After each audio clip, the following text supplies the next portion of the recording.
Hi guys and welcome back. Today I'm working on this watercolor piece, and before I started this there were a couple of things that I really wanted to focus on, techniques that I'd tried in the past and wasn't really successful at, or things that I haven't really worked that way, and I wanted to see if I could find a way to make it work better for me. So I'm going to talk about those new things that I tried, and some of them I feel like I was really happy with the results in a way that I can't wait to be able to incorporate it into new pieces. So that's always a really exciting time when it comes to artwork. But I can go ahead and talk right at the beginning. What I'm doing is I'm putting down some masking fluid, and I'll have the brand that I use listed down below because I'm actually really happy with it. It doesn't leave any staining as long as you remove it, but it is white, so there's really no color to stain anyways. But I am just creating this little barrier between the figure and the background. That way I could get really expressive with the way that the colors are blending without needing to go in and carefully paint around everything for each layer.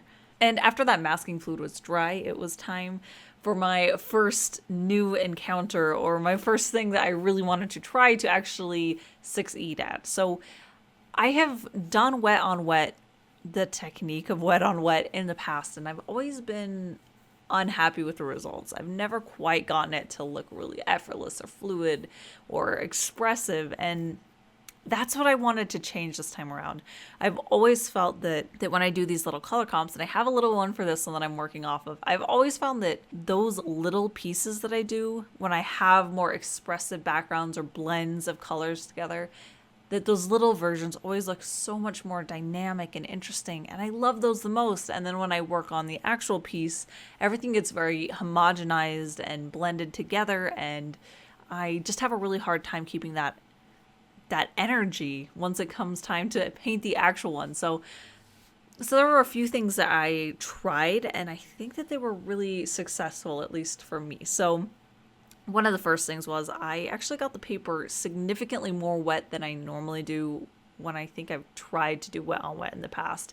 So I use this really large, I think it was a flat brush, but I use this large brush and just really layered the watercolor on, or the water, just plain water, quite a bit more than I normally do. And I've been watching tutorials of other artists and master watercolorists, and that is really, I think, a big difference between how I've tried to do them in the past and how they do them.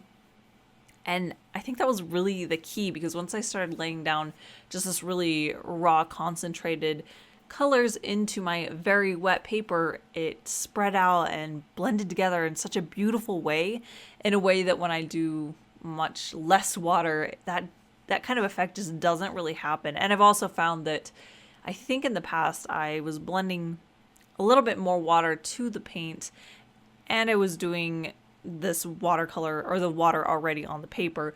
So by the time I was actually adding the paint to the paper, there just wasn't that much pigment. So for this, where I had quite a bit of water on the paper already, and I had even more concentrated color, so a lot less water on the color itself when I dropped it into the paper, I found that the color just was a lot better payoff while still having that really expressive blend. Because that's the thing with watercolors, that you have to get a lot of those color particles to get these really rich colors, and either you can get it in the first pass or you have to layer them with glazes. And when you layer them, or at least when I've done them in the past for these really expressive blends together, is that each layer that I do, it kind of evens everything out just a little bit more. So for the background, I actually ended up doing only 2 layers, and I made sure that I followed that same layout of where those colors were from the first pass.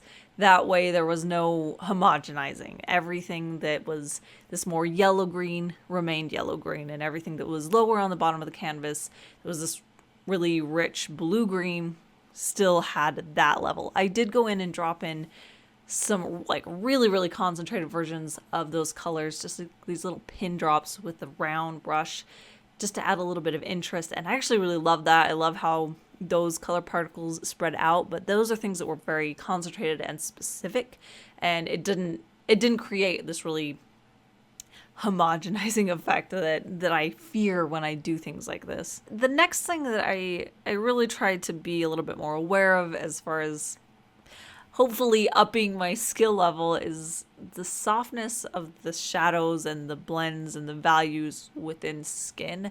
And that's definitely a skill that I'm going to take a lot more to get to the point that I wish I was.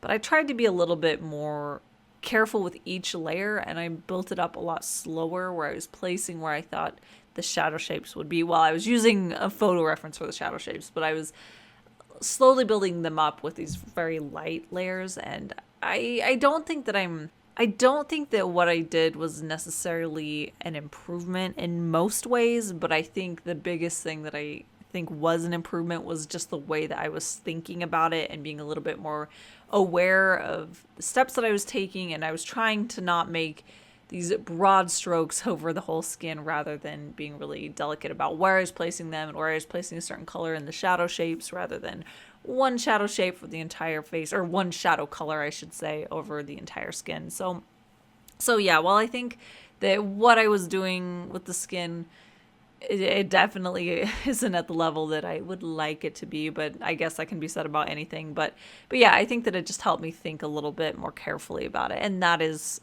really, I think, one of the big steps that I need to take to start getting improved values within the skin. I think that also kind of came from the fact that I was feeling really unsure about the skin color and the hair color exactly. I had done a lot of color comps, and I had a couple that felt like they were almost right, but I couldn't quite commit. And it actually took me quite a while to get past the color comp phase and finally just start working on this painting. And that's what I had to do with this one. I just had to start working on it. So I wasn't really completely comfortable with what direction I was going with. And I think that was pretty apparent, at least it was to me as I was working on it, where I took very tiny baby steps with each color alteration. But in the end, I'm really happy with the colors, with the color of her hair and her skin. But yeah, I know that it would be a much easier process if I had a really clear idea of what it was going to be exactly. That always goes better when I have a really strong, solid color comp and color palette, that I know exactly what everything's going to be. I feel better working on it, and I feel a lot more confident, I guess, and I can enjoy the process more. So yeah, that thing is something that I need to remember to be a little bit more thoughtful about.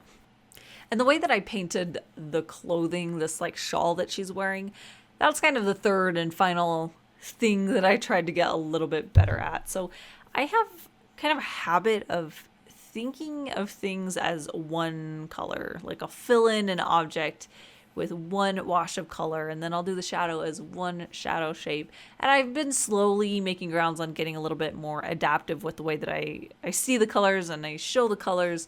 But this was something that I think definitely took me in the right direction, where I was being a little bit more thoughtful about the breakdown of colors within an object. So the very first layer, if you saw me doing that, which I have put in here, is that I did a lot of pastel colors that blended into each other, and I put them next to opposing or different pastel colors. So I'd have like the blue that blends into a purple, into white where the highlight is, and then next to it I would have the darker reds that blended into a purple, into the white, that kind of a thing. And I was looking up actually a lot of reference of dresses that had this really satin kind of a quality to it, and I loved how they reflected different types of colors, and as they got closer to the highlight, they seemed to shift in the temperature of the color as well.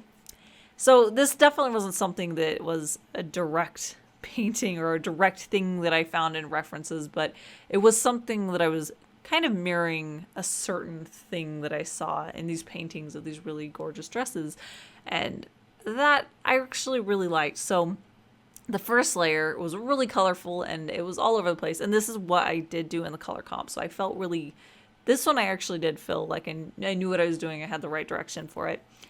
So I had that first layer that had these soft pastel blended colors in the shadows, and then on top of that I did a layer of this kind of antiqued yellow almost, and that brought everything closer together and everything down a notch. And then after that I went in and added some deeper, darker shadows that were basically that red color, only a little bit more saturated as well as blues and purples, and I was really thoughtful about, or at least I tried to be thoughtful about the placement of those colors as that final value step. I tried to make sure that I was layering them on top of like colors like I did in that first layer. That way it wasn't getting too muddy, but it still had that flavor of color. And that is it for today. As always, I have the original of this painting available at my shop, but I also have prints of her, as well as prints from the piece from last week, which was Rainy Day.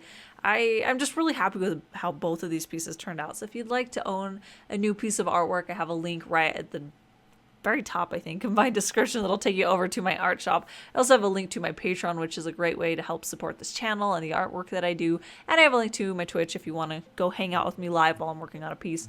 But that is it for today. So thank you guys so much for watching. I'll be back next week with another piece and another video. So I'll see you guys then.